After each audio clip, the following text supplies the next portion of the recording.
Hello, welcome back to Urban X-Files, and this is part of October's spooky month, but this is not so much a ghost story, but more of a disappearance that could possibly involve some UFOs. This is the case of the Valentich disappearance. The story begins in Australia at 7 p.m.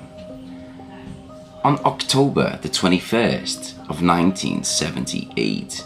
A young man named Fred Valentich, who had left Victoria's Moorabbin Airport and was piloting a light plane. He'd rented a single-engine Cessna 182L over the Bass Strait, heading southwestwardly for King Island, when he thought what was another aircraft seemed to pass over him. He radioed through to Melbourne Air Flight Service and spoke with the controller, Mr. Roby. He is the person who was in charge of the flight controls that day. His message across says, "Is there any known traffic below 5,000 feet? Over." Robney, "No known traffic. Over." Fred says, "I am what seems to be by a large aircraft below 5,000 feet. The traffic warder then asked, "What type of aircraft is it?" And the pilot said, "I cannot confirm it, for four bright, what it seems to me, are landing lights, and the aircraft just passed over me at least 1,000 feet above me as well." The traffic controller replied, "Roger, and it's a large aircraft. Please confirm." Fred says, "Unknown due to the speed that it's travelling. Are there any Air Force aircraft in the vicinity?" Traffic controller replies, "No known aircraft in the vicinity." Fred said, "It's approaching right now, due east towards me." Then there was silence for a few seconds, and it seemed to me that he's playing some sort of game. He's flying over me 2 to 3 times the speed, and then underneath me. I cannot identify this aircraft. Traffic controller says, "What is your actual level? Over." Fred replied, "My level is 4,500 feet, 4500. Traffic controller said, "Can you confirm you cannot not identify the aircraft?" Fred replies with an affirmative. "Okay, stand by." Traffic controller. There's more silence. Fred came back and said, It's not an aircraft. It's silence again. Traffic controller said, "Can you describe the aircraft?" Over. Fred said, "As it's flying past, it's a long shape." Then silence. "Cannot broken up radio. Identify too much speed. It's before me right now, Melbourne." "And how large would this object be?" Over. Fred said, "It seems like it's stationary. What I'm doing right now is orbiting, and the thing is just orbiting on top of me also. It's got a green light and it's sort of metallic, like it's all shiny on the outside." Then silence for a few more seconds. "It's just vanished. Would you know what kind of aircraft I've got? Is it a military craft?" Traffic controller says, "Confirm the craft just vanished. Is the aircraft still with you? Please confirm." Static kept breaking up. "It's approaching the southwest. The engine is rough idling. I've got it set to 23, 24, and the thing is..." Traffic controller replied, "What are your intentions?" Over. Fred said, "My intentions are to go to King Island, Melbourne. That strange aircraft is hovering on top of me again. It's hovering, and it's not a type of aircraft." Then there was silence on the radio for nearly 20 seconds with an audible, unidentified statico noise. And that is the end of the conversation with Fred and the air traffic controller. Now, there are some variations with various transcript reports that fail to match that of an accident or report of any important details. The communication ended about 12 minutes past 7, and although an intensive air, land and sea search was carried out until the end of October, there was no trace of any plane found. The communication between Frederick and air traffic controller gave some disturbing encounters that caused what was the cause of this disappearance, what was this aircraft that was around in 1978. Now, there are various theories about this. There are theories where Fred was an inexperienced pilot and a UFO enthusiast who tried to commit a disappearance with aliens that would confirm his theories in the past. Now, there could be many various things that the Bureau of Air Safety Investigation released its findings in May of 1982, and they said that the reason for the disappearance of the aircraft has not been determined, but the outcome was presumed fatal, and it could have possibly been suicide, a staged disappearance, or even an alien attack, an abduction. There is drug runners who could have shot the plane down, some electrical discharge from the cloud igniting gas fumes. There are many theories, including those of psychics. However, none seem to explain both the disappearance and the lights and understand what happened. We need to look a little bit more into the pilot. Fred Valentich was a 20-year-old inexperienced pilot. He had amassed over 150 hours in total flying time and a class 4 on his instrument rating, which meant he could operate at night but only in visual conditions. He had twice been rejected by the Royal Australian Air Force due to inadequate education. Having obtained a private pilot's license in the September of 1977, he was studying part-time to become a commercial pilot. Unfortunately, he had failed all 5 of his exam subjects, not once but twice, and just a month before again failed 3 subjects. Unfortunately, he had failed all 5 of his exam subjects, not once but twice, and just a month before again failed 3 subjects. Further, his involvement in 3 flying incidents came to the attention of officials. So once he'd received a warning for having strayed into restricted airspace, and twice he was cited for deliberately flying blindly into a cloud, for which he was under threat of prosecution. In brief, Fred may have been an accident waiting to happen. Moreover, the young pilot was enthralled with UFOs, watching films and accumulating articles on the subject.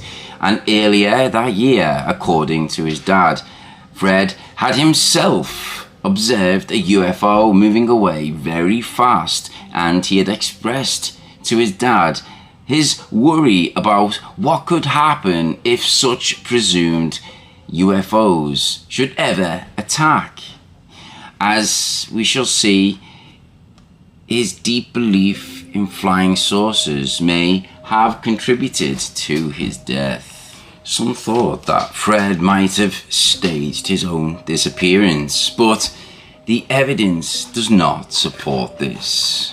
Hypothesis, however, says that Fred did give 2 contradictory reasons as to for his flight to go to King Island. One was to pick up some friends, as he told flight officials, and then number 2 was to pick up some crayfish. However, these reasons were found to be false. and Fred had not even followed standard procedure to inform King Island Airport of his intent to land there. So what was Valentich really up to? In addition to wanting to log more hours of flying experience, he possibly had decided to go and look for UFOs once more, and rather not admit it to officials. He offered others more legitimate sounding reasons to his flight. And in short, he may not have simply encountered a UFO, but instead went looking for one. If so, his encounter is not surprising. As a true believer observes, Valentich was probably inclined to assume anything is a UFO. So what did this pilot witness in that sky? He's described that he had 4 bright lights that he mistakenly first thought were the aeroplane's landing lights, and they were above him, except for his own movements seemed to adjust, hovering. Then twice, and quite correctly, he realized it was definitely not an aircraft. So, as it happens, a computer search of the sky for the day, time and place of Fred's flight reveals that there were multiple points of bright light. He would almost certainly have seen the following: Venus, which was at its very brightest, Mars, Mercury, and the bright star Antares. And these 4 lights would have been represented by a diamond shape, giving to the well-known tendency of its viewers to connect the dots, and so could have perceived this as a UFO. In fact, the striking conjunction was shaped as a vertically elongated diamond, thus explaining Fred's saying of the UFO that is a long shape.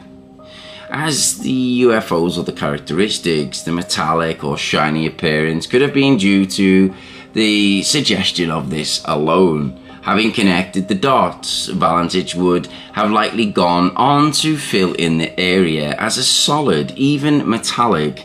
We must remember that Fred's impressions of those of someone who was confused about what he was seeing. The green light could have been part of this confusion also, but remember Fred's first description of this thing in the sky involved only 4 bright white lights. He made no mention at the time of a green one. It could actually have been nothing more than a Cessna's own navigation light on its wing tip. That green light, or its reflection on the windscreen, could have easily superimposed onto this UFO sighting. Now, there was witnesses who were on the ground who described having seen a green light just above his plane. Now, he had not mentioned that aspect of the story at the time. However, it was many years later, after the green light had been made public. He did mention the detail, but he only identified this after it had been in the press. So the farmer on the ground had said its colour was similar to the navigation lights on an aeroplane. If the Cessna was indeed close enough to land as to be seen by the man and his 2 nieces, there is a simple explanation: that the airplane's altitude was such that its right wingtip was up, and so its green navigation light appeared above like it was riding on top of the plane. So, what do we make of these witnesses? Is this part of his plan to have someone spot on the ground and confirm what Fred was seeing in the sky, to collaborate what was said by the farmer and his nieces on the ground? Was it pre-planned, or was this an actual UFO? So as the interviewers acknowledge his recollection of the angular size of the airplane's lights would be large, but by perhaps several orders of magnitude. Who knows? But what about the UFO's movements when it was not hovering? It's clear now that since we have identified the UFO as probably a conjunction of 4 celestial lights, that it was not a UFO moving in relation to the plane, but rather the opposite. It's the plane moving to these stars. I don't know. I often find that any type of official government investigations are less likely to confirm anything that would be outlandish, such as UFOs. And I wouldn't be surprised if this had been a genuine UFO sighting by Fred, but the government had hushed it so it wouldn't cause mass hysteria. So, as a most critical time, therefore, we should have been in fully alert mode, paying attention to his instruments. He was instead engaged in something that was extremely distracting, flying while excitedly focused and in communication with the radio control tower about this UFO. This is, as we can now see, was a recipe for disaster. So with Fred succumbing to disorientation, possibly, his plane, over 2 decades later, began what is termed as a graveyard spiral. Further corroboration of this may come from the pilot's statement that the engine was rough idling and just seconds away from his final contact. The planes moving in tightening spiral would cause an increase of G-forces with the consequent decrease in fuel flow, resulting in the engine's rough running. Or at that point the Cessna may have already inverted, producing the same effect because the plane had a gravity-fed fuel system. Not surprisingly, Fred's airplane going missing while he was radioing a UFO report had prompted talk of extraterrestrials and a possible abduction. Indeed, it spawned later reports of other UFOs allegedly seen on the night of the Cessna's disappearance. These provoked skeptical witnesses. Ken Williams was a spokesman of the Department of Transport to tell a reporter, "It's funny all these people ringing up with UFO reports well after Fred's disappearance." And just a month after Fred's disappearance, the pilot of another plane sighted the outline of what was believed to be a submerged aircraft. But on another pass, he was unable to confirm that the observation. Now, thanks to yeoman's work by the Australian researcher Mr. Keith Basterfield, who rediscovered the lost official case file, we have new information. As he explains, parts of the aircraft records with partial matching serial numbers were found in Bass Strait 5 years after his disappearance. But I think there were many serial numbers of planes and different things that had similar numbers, because these are all partial numbers. So if an airport, say, I don't know, like a training school had purchased multiple planes and they all come from the same line, like a car's registration plate, would they all have sequential numbers afterwards? So it's hard to distinguish what is fact and what is potentially fabled. So Fred Valentich's UFO has possibly been identified, and that is, we can show a group of 4 bright lights consistent with his description was within a sight at the time he's reporting his UFO. This is the long missing piece of the puzzle that awaited solving, because the case required expertise from astronomy as well as aeronauts. The identification underscores incessable that fact that the disappearance was simply a fatal crash. Ironically, it might have never occurred, but the young pilot's fascination with UFOs it's not actually the reason for his evening flight, as we suspect. The fascination, nevertheless, was part of why it ended tragically. So, what do you make of this? Do you think there is more to this official government report saying that it was a pilot who's got an overactive imagination and an obsession with UFOs? Would they use the fact that he'd failed some of his exams and he was unable to complete his registration with the Air Force due to failing his exams? But anyway, I think the fact that he was able to gain his private pilot's license gives him some credit, as it's not an easy thing to do. But I have possible various things that make me consider this to be possibly a tragic accident. You know, it could have been staged, it could have been an accident, it could have been shot down by drug smugglers or anything like that. It could have been an actual UFO, for we don't have any evidence to suggest that the actual plane itself is wrecked, despite having parts washed up on a beach. I don't know whether this just fills in the gaps for an official investigation. So nobody likes an open or unsolved case. So I think if the government or the